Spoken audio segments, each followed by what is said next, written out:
Hello guys, most welcome. हम कर रहे हैं कॉर्पोरेट अकाउंटिंग। इसमें हमारा चैप्टर नंबर सेकंड चल रहा है, redemption of preference share. Chapter first तो कंप्लीट कर दिया, चैप्टर नंबर सेकंड का आज का लेक्चर नंबर सेकंड है, यानी कि एक लेक्चर पहले मैं अपलोड कर चुका हूं रिडम्पशन ऑफ प्रेफरेंस शेयर का। उसके अंदर मैंने रिडम्पशन ऑफ प्रेफरेंस शेयर का कॉन्सेप्ट बताया था। आई होप आपने वो लेक्चर जरूर देखा होगा, तभी तो आज का समझ में आया है ना। तो चलिए, अगर नहीं देखा है तो अभी देख लीजिए। चलिए, अभी हम इसका आज के लेक्चर के अंदर रिडम्पशन ऑफ प्रेफरेंस शेयर का अकाउंटिंग ट्रीटमेंट समझने वाले हैं। यानी कि जब रिडम्पशन करेंगे तो जनरल एंट्री तो होगी ना, क्योंकि इशू करते टाइम भी जनरल एंट्री होती थी, तो रिडम्पशन के टाइम भी जनरल एंट्री होगी, है ना। तो वो जनरल एंट्री हमको करनी पड़ेगी। अब जनरल एंट्री की स्टार्टिंग करने से पहले और कौन कौन से मेथड्स हैं जिससे हम रिडम्पशन कर सकते हैं, जैसे out of divisible profit, out of new proceed received from new share issue, है ना। नई शेयर इशू करने से जो पैसा आएगा उससे रिडम्पशन कर सकते हैं। कन्वर्जन वाला भी मेथड आएगा। लेकिन इन मेथड्स पे जाने से पहले कुछ सेक्शन नंबर 55 को याद करो, फर्स्ट लेक्चर का। उसमें मैंने बताया था कि जो है ना शेयर, वो जो रिडम्पशन है वो ऑथोराइज्ड होना चाहिए एओए से। इसके अलावा सेकंड नंबर कंडीशन ये थी कि फुली पेड शेयर होनी चाहिए। तो अगर पार्टली पेड शेयर है तो पहले उसे फुली पेड किया जाएगा, लेकिन अगर पहले से ही फुली पेड है तो फिर कोई प्रॉब्लम नहीं है, आप डायरेक्ट एंट्रीज कर सकते हैं। लेकिन मैं यह मान रहा हूं कि पार्टली पेड शेयर है, तो हम सबसे पहले उसको क्या करेंगे, फुली पेड। तो जो भी आपके शेयर्स इशू कर रखे हैं उसको सबसे पहले क्या किया जाएगा, फुली पेड। फुली पेड का मतलब हो गया वो फुली पेड होने चाहिए। अगर पार्टली पेड है तो उसमें जो भी फाइनल कॉल वगैरह बाकी है उसको मंगा लेंगे। तो उसको मंगाने के लिए आपको पता है दो एंट्री होती है। सबसे फर्स्ट एंट्री हो जाएगी ड्यू की, वो हो जाएगा आपका preference share percentage, preference share जो भी फाइनल कॉल है, मान लेते हैं फाइनल कॉल है, फाइनल कॉल अकाउंट डेबिट जो भी ड्यू है आपका, to percentage preference share capital. ये तो क्या होगी, आपकी कॉल हो गई, जो भी कॉल थी बकाया थी वो ड्यू हो गई, ठीक है। सेकंड नंबर हम क्या कर देंगे, जब ये कॉल रिसीव्ड होगी तो एंट्री हो जाएगी बैंक अकाउंट डेबिट। परसेंटेज इसलिए लगाते हैं क्योंकि आपको पता है कि प्रेफरेंस शेयर जो होते हैं उन पे डिविडेंड फिक्स होता है, तो कितना परसेंट डिविडेंड है वो उसके आगे ही लिखा हुआ होता है, ठीक है। अब बैंक अकाउंट डेबिट और ये हो जाएगा credit to percentage preference share final call account, ठीक है। अब ये जो एंट्री है ये कोई नई एंट्री नहीं है, कॉल ड्यू करने की और रिसीव्ड करने की हम एंट्री कर चुके हैं इशू के टाइम। एप्लीकेशन की एंट्री, फिर अलॉटमेंट की एंट्री, फिर फर्स्ट कॉल की एंट्री, फिर फाइनल कॉल की एंट्री। तो यहां पर मैं मान रहा हूं कि फाइनल कॉल जो है अभी तक नॉट मेड, अभी तक मंगाई नहीं थी, अब मंगा रहे हैं, तो उसकी सिंपल एंट्री है। पहली ड्यू की एंट्री है और सेकंड नंबर मनी रिसीव्ड की एंट्री है ना, फाइनल कॉल मनी रिसीव्ड की, ठीक है। अब कोई बोले सर अगर फुली पेड होता तो, पार्टली पेड और फुली पेड क्या होता है, फर्स्ट लेक्चर में हम समझ चुके हैं। मैं बार बार फर्स्ट लेक्चर का जिक्र करूंगा क्योंकि इसके अंदर मैं सारा कॉन्सेप्ट बता चुका हूं, ठीक है, ओके। अब कोई बोले सर अगर ये पहले से ही फुली पेड होते तो फिर ये एंट्री नहीं होती, कोई कॉल ड्यू होती ही नहीं, कोई मंगाए बाकी होती नहीं, है ना, सारा का सारा पैसा पहले मंगा लिया होता तो ये एंट्री नहीं होती। तो फिर सर क्या करते, फिर हम सीधा मेथड्स पे जाते, और अगर पार्टली पेड है तो पहले फुली पेड करेंगे फिर मेथड्स पे जाएंगे, ओके। इसके अलावा कुछ एंट्री और है मेथड्स पे जाने की। वो क्या होता है, जब लिक्विडिटी की कमी होती है तब इन्वेस्टमेंट सेल किए जाते हैं। तो investment sold due to lack of liquidity. Liquidity मतलब कैश की कमी है, रिजर्व्स बहुत पड़े हैं लेकिन कंपनी के पास कैश नहीं है, होता है ना। कुछ लोग होते हैं उनके पास प्रॉपर्टी बहुत होती है लेकिन पैसा कैश नहीं है। अब प्रॉपर्टी बेच के तो वो खा नहीं सकते, है ना, समझ में आ गया। तो वो कैश की अगर कमी हो जाए, लिक्विडिटी की कमी हो जाए, तो उससे लिक्विडिटी की कमी को पूरी करने के लिए कई बार कंपनीज क्या करती है, इन्वेस्टमेंट को बेच देती है। तो इसकी बड़ी सिंपल एंट्री है इन्वेस्टमेंट सोल्ड करने की। सबसे पहले बैंक अकाउंट डेबिट, है ना, जब इन्वेस्टमेंट बेचेंगे, ठीक है, तो उसकी एंट्री हो जाएगी बैंक अकाउंट डेबिट, पैसा आएगा इन्वेस्टमेंट बेचेंगे तो, और इन्वेस्टमेंट क्रेडिट हो जाएंगे क्योंकि एसेट कम होगी, एसेट बढ़ती है तो डेबिट, एसेट कम होती है तो क्रेडिट, मॉडर्न रूल, ठीक है। तो bank account debit to investment. हाँ, इन्वेस्टमेंट बेचने से प्रॉफिट भी हो सकता है और लॉस भी हो सकता है। तो अगर प्रॉफिट हो जाए, profit on sale of investment, profit on sale of investment. अगर प्रॉफिट होगा तो पीएनएल अकाउंट क्रेडिट हो जाएगा, सिंपल सी बात है ना। प्रॉफिट होगा तो क्या होगा, पीएनएल अकाउंट क्रेडिट हो जाएगा, है ना। इन्वेस्टमेंट अकाउंट हो जाएगा डेबिट, इन्वेस्टमेंट अकाउंट डेबिट और जो भी प्रॉफिट का अमाउंट है उसको हम कहाँ डाल देंगे, प्रॉफिट एंड लॉस अकाउंट में, यानी कि P&L अकाउंट में। और अगर लॉस हो जाए तो loss on sale of investment. Loss होने की केस में देखो क्या होगा, उल्टी एंट्री हो जाएगी। लॉस में P&L अकाउंट डेबिट होता है, आपको पता है सारे के सारे एक्सपेंडिचर और लॉसेस P&L अकाउंट के डेबिट में जाते हैं, और इन्वेस्टमेंट क्या हो जाएगा, क्रेडिट हो जाएगा। ओके, तो ये एंट्री तभी करनी है जब लिक्विडिटी की कमी हो, और क्वेश्चन में बोल रखा होगी इसके लिए हमने इन्वेस्टमेंट बेचे हैं, तभी ये एंट्रीज होती हैं। तो मेथड्स पे जाने से पहले, रिडम्पशन ऑफ प्रेफरेंस शेयर्स के जो मेथड्स हैं, कैसे रिडम्पशन करेंगे, उस पे जाने से पहले अगर पार्टली पेड शेयर है तो फुली पेड बनाइए। अगर लिक्विडिटी की कमी की वजह से इन्वेस्टमेंट बेचे जा रहे हैं तो इन्वेस्टमेंट बेचने की ये एंट्रीज होगी। अब आते हैं रिडम्पशन के ऊपर। अब यहां आता है आपका मेथड्स ऑफ, सबसे पहले redemption of preference share, redemption of preference share जब हो जाएगा ड्यू, यानी कि अब आपको प्रेफरेंस शेयर का रिडम्पशन करना है, तो अब इसकी एंट्री देखना। अब प्रेफरेंस शेयर का जब रिडम्पशन ड्यू हो जाएगा, यानी कि रिडम्पशन की एंट्री पहले करनी पड़ेगी आपको। फिर मैं मेथड्स पे आऊंगा, अभी इतना जल्दी मेथड्स पे मैं नहीं आऊंगा, ताकि आपको एक स्ट्रक्चर बन जाए दिमाग के अंदर और आपको चीजें समझ में आ जाए, ठीक है। तो इसकी सबसे फर्स्ट एंट्री, अब ये रिडम्पशन कैसे कर रहे हैं, ये भी तो बहुत इंपॉर्टेंट होता है कि रिडम्पशन कैसे कर रहे हैं। सर रिडम्पशन कैसे कर सकते हैं, रिडम्पशन कर सकते हैं एक तो एट पार, जैसे इशू कर सकते हैं एट पार, ऐसे कैसे रिडम्पशन एट पार कर सकते हैं, या फिर हम रिडम्पशन कर सकते हैं प्रीमियम पर, है ना, रिडम्पशन ऑन प्रीमियम, ठीक है। तो आइए करते हैं, एंट्री क्या होगी इसकी, देखो अगर एट पार रिडम्पशन करेंगे या एट प्रीमियम रिडम्पशन करेंगे तो एंट्री क्या होगी रिडम्पशन की, फर्स्ट एंट्री, ठीक है, दोनों केस में। तो इसमें होगी आपका जो percentage preference share capital account है वो डेबिट हो जाएगा, क्योंकि इशू के टाइम कैपिटल अकाउंट क्या होता था, क्रेडिट। तो रिडम्पशन के टाइम कैपिटल अकाउंट क्या हो जाएगा, डेबिट। इशू के टाइम क्रेडिट इसलिए होता था क्योंकि हमारी लायबिलिटी बढ़ रही होती थी, और रिडम्पशन के टाइम हमारी लायबिलिटी खत्म हो रही है क्योंकि हम रीपेमेंट कर रहे हैं। ओके, तो लायबिलिटी खत्म हो गई तो डेबिट। ओके, और टू क्या करेंगे, ये पैसे किसको देने हैं, ये देने प्रेफरेंस शेयर होल्डर को, तो हम यहां क्रेडिट कर देंगे टू प्रेफरेंस शेयर होल्डर। तो एक लायबिलिटी खत्म कर दी, एक लायबिलिटी नई पैदा हो गई, कैपिटल अकाउंट क्लोज हो गया, लेकिन प्रेफरेंस शेयर होल्डर को हमें इतने रुपए देने हैं, लेकिन अभी तक दिए नहीं है, तो एक लायबिलिटी नई जनरेट हो गई है। ओके, प्रीमियम के केस में क्या होगा, देखो percentage preference share capital account debit, ठीक है। हाँ, प्रीमियम जो होता है वो इशू के टाइम कंपनी के लिए फायदा होता है, लेकिन रिडम्पशन के टाइम कंपनी के लिए लॉस होता है, ज्यादा पैसे देने पड़ेंगे। लेक्चर नंबर फर्स्ट में हम समझ चुके हैं। ओके, तो उसमें हम क्या करेंगे, प्रीमियम को करेंगे डेबिट, क्योंकि लॉस है, तो हम यहां लिख देंगे premium on redemption of preference share account debit, ठीक है, ये डेबिट हो जाएगा। और टू क्या हो जाएगा बेटा, टू हो जाएगा परसेंटेज प्रेफरेंस शेयर होल्डर, ठीक है। अब यहां हो सकता है 100 रुपए देने हो तो प्रेफरेंस शेयर होल्डर 100 रुपए से कैपिटल डेबिट और प्रेफरेंस शेयर होल्डर क्रेडिट 100 रुपए से, ठीक है। यहां हो सकता है कैपिटल के 100 रुपए, प्रीमियम के 10 रुपए, तो टोटल प्रेफरेंस शेयर होल्डर को कितने देने, 110 रुपए, तो 110 रुपए आ जाएंगे। समझ में आ गया, मतलब ये तो मैं एक एग्जांपल से अमाउंट बता रहा हूं, कुछ भी अमाउंट हो सकता है, लाखों में होगा, करोड़ों में होगा। ओके, ठीक, तो ये तो हो गई प्रेफरेंस शेयर की रिडम्पशन की ड्यू की एंट्री, यानी कि रिडम्पशन चालू हो गया है।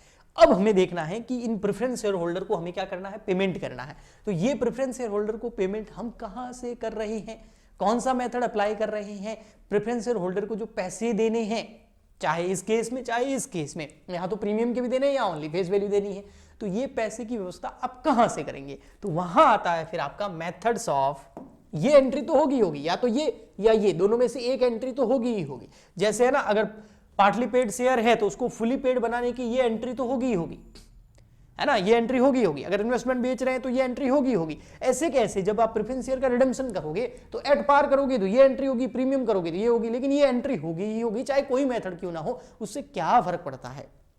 फर्क ये पड़ता है कि अब प्रेफरेंस शेयर होल्डर को पेमेंट करना है। तो अब मेथड्स यहां आपके काम आएंगे, ये कॉमन एंट्रीज है, ठीक है। तो यहां लिखता हूं मैं मेथड्स ऑफ, ये ड्यू की एंट्री थी, ठीक है, methods of redemption of, chart बनवा देता हूं, प्रेफरेंस शेयर। चार्ट से क्या होता है कि कंपैरिजन हो जाता है, तो फिर क्वेश्चन में जैसे हम नोट्स में हमारे चार्ट को देखते हैं तो हमें फिर थोड़ा सा अच्छे से समझ में आने लग जाता है। बस इतना सही है चार्ट का रोल, ठीक है। चलिए, अब प्रेफरेंस शेयर होल्डर को पेमेंट करना है, तो इसके मेथड्स कौन कौन से रिडेम्पशन के? देखो बेटा, 3 मेथड्स हैं यहाँ पे। कितने मेथड है? 3 मेथड है। सबसे फर्स्ट मेथड जो हम बहुत चर्चा कर चुके हैं, redemption out of divisible profit. Redemption out of divisible profit, जो आपके पास डिविजिबल प्रॉफिट पड़े हैं उससे क्या करें हम, रिडेम्पशन कर दें। अब डिविजिबल प्रॉफिट से जब आप रिडेम्पशन करेंगे, बेटा ध्यान से समझना और सुनना, डिविजिबल प्रॉफिट से आप रिडेम्पशन करेंगे, यस बिल्कुल फर्स्ट मेथड है।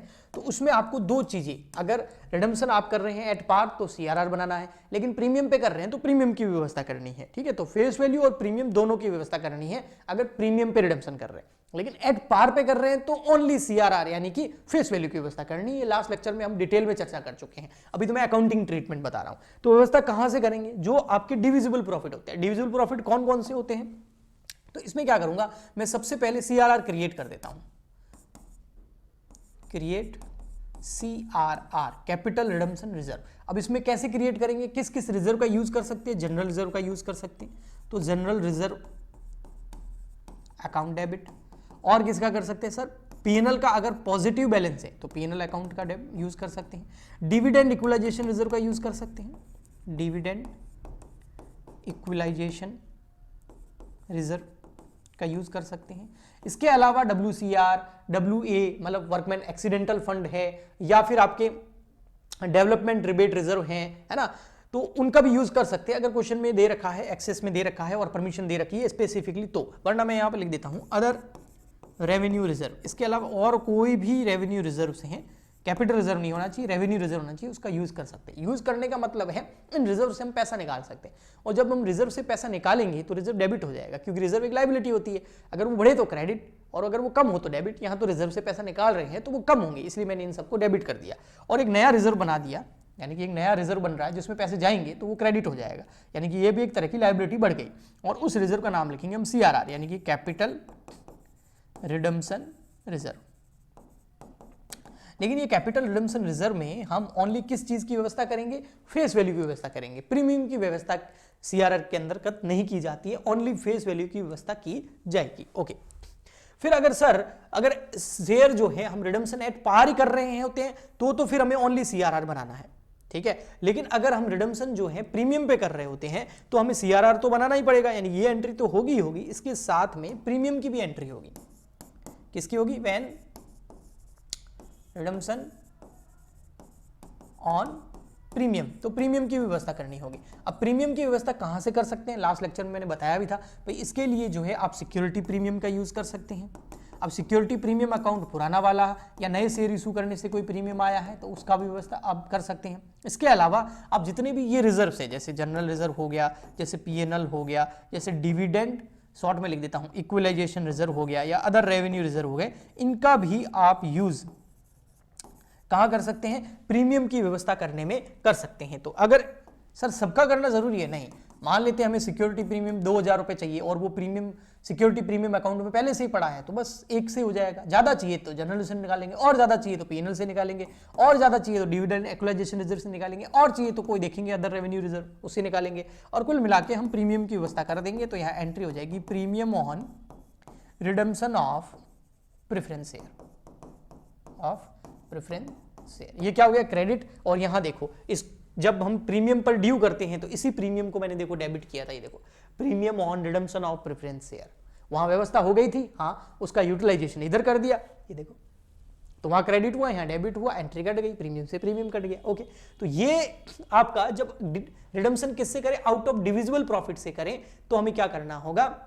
सबसे पहले कौन सी एंट्री होगी बेटा, ये एंट्री होगी। अगर एट पार कर रहे हैं और प्रीमियम कर रहे हैं तो ये तो हो गई ड्यू की एंट्री, एंट्री दोनों में से कोई एक हो गई तो एक एंट्री ये हो गई। उसके बाद थर्ड एंट्री कौन सी कर देंगे हम, सीआरआर की व्यवस्था करने में, और अगर प्रीमियम है तो ये एंट्री हो जाएगी, प्रीमियम पे रिडम्पशन नहीं कर रहे थे ये एंट्री नहीं होगी। और फिर क्या करेंगे हम, प्रेफरेंस शेयर होल्डर को कर देंगे पेमेंट, तो इसकी एंट्री यहां payment to preference shareholder.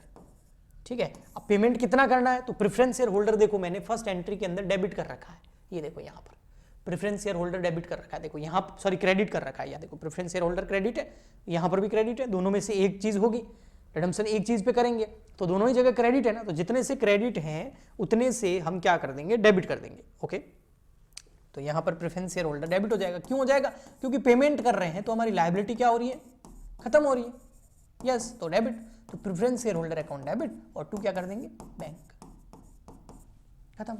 तो ये हो गया आउट ऑफ डिविजिबल प्रॉफिट। तो सबसे पहले ड्यू की एंट्री होगी, एट पार हो सकती है, प्रीमियम पे हो सकती है, जहां प्रेफरेंस शेयर होल्डर क्रेडिट हो जाता है। सेकंड नंबर सीआरआर क्रिएट करेंगे अगर आउट ऑफ डिविजिबल प्रॉफिट हम रिडम्पशन कर रहे हैं तो, और प्रीमियम पे कर रहे हैं तो प्रीमियम की व्यवस्था होगी, और ये होगी 3 एंट्री। और फोर्थ नंबर एंट्री कौन सी हो जाएगी, इनको पेमेंट करने की।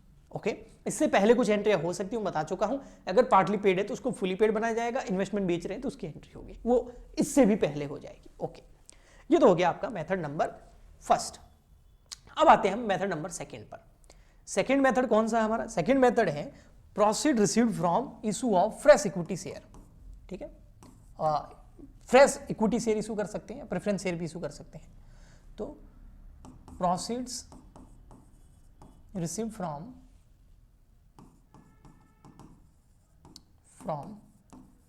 fresh issue of shares।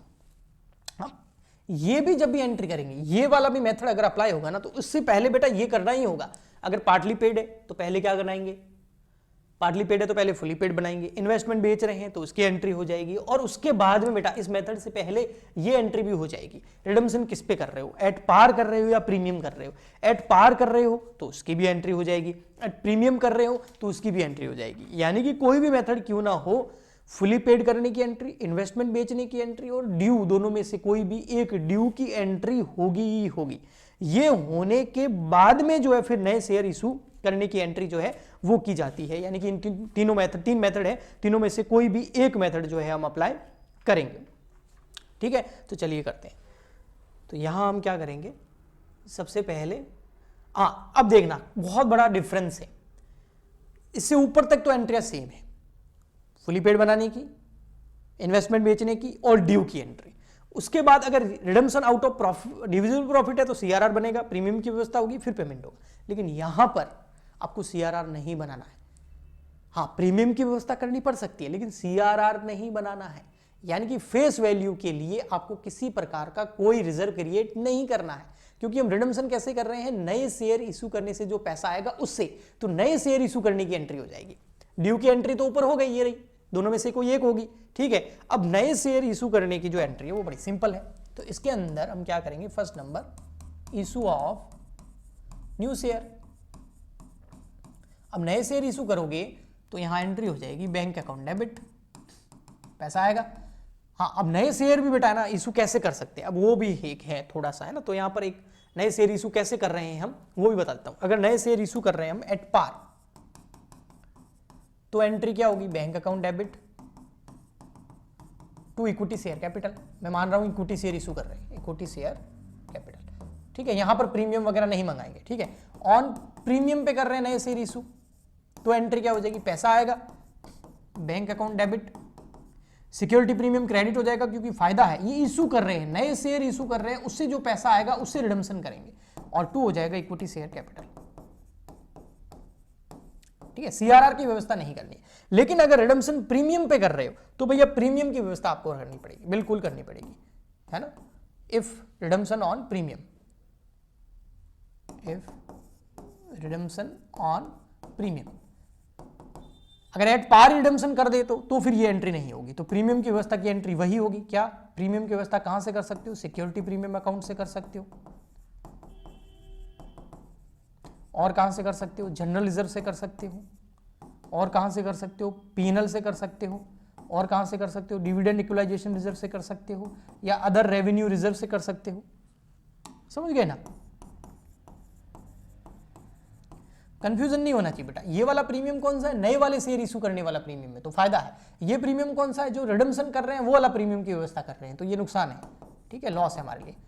Premium on redemption of preference share, ठीक है, बस ये दो एंट्री होगी। तो यहां दो एंट्री कौन सी है, एक सीआरआर बनाने की, तो सीआरआर बनाने की जगह यहां एंट्री क्या होती है, नए शेयर इशू करने की। यहां एक एंट्री कौन सी होती है, अगर प्रीमियम पे रिडम्पशन कर रहे हैं तो उसकी व्यवस्था की, और यहां पर वो सेम एंट्री होगी अगर प्रीमियम पे रिडम्पशन कर रहे हैं तो उसकी व्यवस्था करने की। और लास्ट एंट्री ये सेम होगी, कौन सी, सी वाली, प्रेफरेंस शेयर होल्डर को पेमेंट करने की, payment to preference shareholder. तो इसमें एंट्री क्या हो जाएगी, प्रेफरेंस शेयर होल्डर डेबिट हो जाएंगे,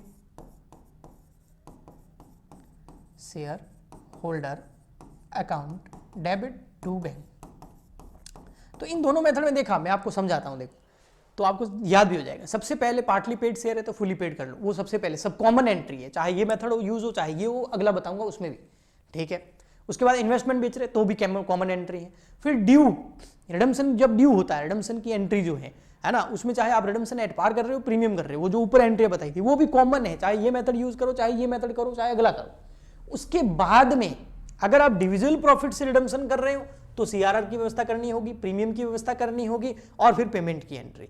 और अगर आप नए शेयर इशू करके जो पैसा आएगा उससे रिडम्पशन कर रहे हो तो नए share issue at par at premium की नए शेयर इशू की एंट्री होगी, सीआरआर नहीं बनेगा। हाँ, प्रीमियम पे रिडम्पशन कर रहे हो तो व्यवस्था करनी होगी और फिर पेमेंट करना होगा। अब आ जाते हैं हम हमारे लास्ट मेथड पर, जो कन्वर्जन वाला है। देखो, कन्वर्जन का मतलब ये होता है जब कोई कंपनी अपने रिडीमेबल प्रेफरेंस शेयर, कौन से preference share, redeemable preference share, एक सेकंड, हाँ, रिडीमेबल प्रेफरेंस शेयर का रिडम्पशन नहीं कर पाती है ना, पेमेंट करने में अनेबल है, तो फिर वो कंपनी क्या करती है, प्रेफरेंस शेयर होल्डर की परमिशन लेती है कि भाई साहब देखो, हम पेमेंट नहीं कर सकते, ना हमारे पास इतने रिजर्व हैं, ना हम नए शेयर इशू करके पैसा प्राप्त करके आपको रिडम्पशन कर सकते हैं, ना ये मेथड लगा सकते हैं, ना ये मेथड लगा सकते हैं, हमारे पास नहीं हो सकता, ये पॉसिबल नहीं है।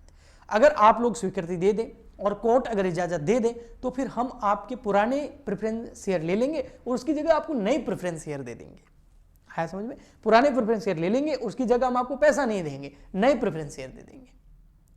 अब अगर जितने भी प्रेफरेंस शेयर होल्डर हैं जिनका रिडम्पशन करना है वो 75%, कम से कम 75%, तो 75% या उससे ज्यादा के परसेंटेज के लोग शेयर होल्डर परमिशन दे दे कि हाँ ठीक है, कन्वर्जन हमको जो है स्वीकार्य है, और कोर्ट भी इजाजत दे दे, तो फिर आप कन्वर्जन कर सकते हो। तो इसमें है कन्वर्जन मेथड।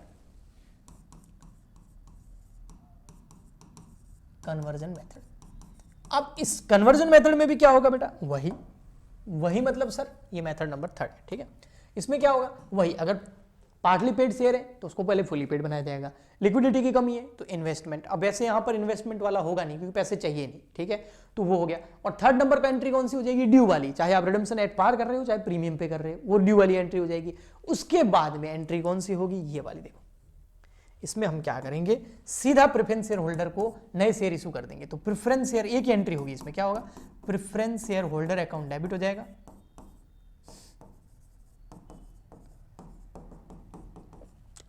और इनको नए शेयर इशू कर देंगे to preference share capital account, नए शेयर इशू कर देंगे। और नए शेयर जो आप इशू कर रहे हो एट पार कर रहे हो तो ये एंट्री होगी, प्रीमियम पे करोगे तो सिक्योरिटी प्रीमियम क्रेडिट हो जाएगा। ओके, ठीक है, तो इसको हम न्यूमेरिकली और अच्छे से समझेंगे। तो आज के चार्ट के अंदर मैंने काफी हद तक आपको इन मेथड्स के बारे में अच्छे से बताया है। अगर आप इसका स्क्रीनशॉट लेना चाहें तो ले सकते हैं, मैं इसको थोड़ा छोटा कर देता हूँ ताकि ये पूरा आपको दिख जाए, ठीक है। मैं एक एक पेज आपको दिखा देता हूँ।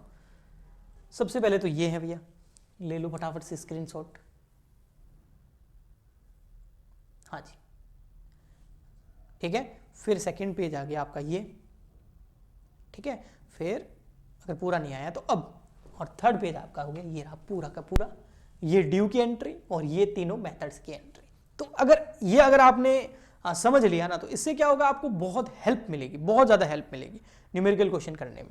अब होगा क्या, ये 3 मेथड तो है ही, इसके अलावा एक चीज और हो सकती है कि फर्स्ट और सेकंड मेथड का कॉम्बिनेशन भी आ सकता है कि कुछ प्रेफरेंस शेयर होल्डर को payment out of divisible profit से कर दिया, कुछ को जो है नए शेयर इशू करके ऐसे कर दिया, तो कॉम्बिनेशन वाले क्वेश्चन भी आ सकते हैं और वही क्वेश्चन बहुत शानदार होते हैं। ठीक है, तो ऐसे कुछ हम करेंगे जरूर। आई होप आपको काफी मदद मिल रही होगी। प्लीज ज्यादा से ज्यादा लाइक करें, शेयर करें, सब्सक्राइब करें, कमेंट करें, ताकि मैं आपके लिए इसी तरीके के लेक्चर लाता रहूं। मिलते हैं नेक्स्ट लेक्चर में। आज के लिए इतना ही, तब तक के लिए goodbye and thank you.